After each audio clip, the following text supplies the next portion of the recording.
బీహార్లో ఓటర్ల జాబితా సవరణ కోసం ఎన్నికల సంఘం చేపట్టిన స్పెషల్ ఇంటెన్సివ్ రివిజన్ సర్ ప్రక్రియను సుప్రీంకోర్టు సమర్థించింది. ఈ సర్ ప్రక్రియ రాజ్యాంగబద్ధమైన స్వేచ్ఛ మరియు పారదర్శక ఎన్నికల సూత్రాలను ముందుకు తీసుకెళ్తుందని, ఇది ఓటర్లపై ఎటువంటి అదనపు భారాన్ని మోపటం లేదని ధర్మాసనం పేర్కొంది. ఓటర్ల జాబితాలో పేర్లను చేర్చడానికి మాత్రమే ఎన్నికల సంఘం పౌరసత్వాన్ని తనిఖీ చేయవచ్చని కోర్టు పేర్కొంది.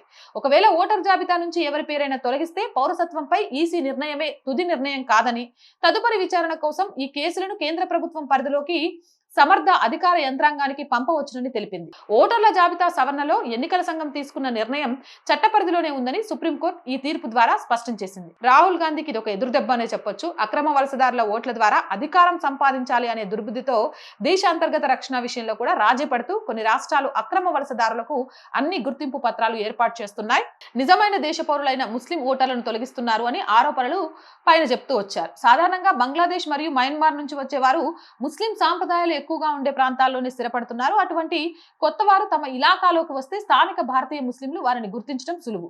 అటువంటి వారిని వీరు కానీ వీరి స్థానిక మత రాజకీయ నాయకులు కానీ గుర్తించిన వెంటనే వారి గురించి ప్రభుత్వ అధికారులకు సమాచారం ఇస్తే భారతీయ ముస్లింలకు మేలు చేసిన వారు అవుతారు.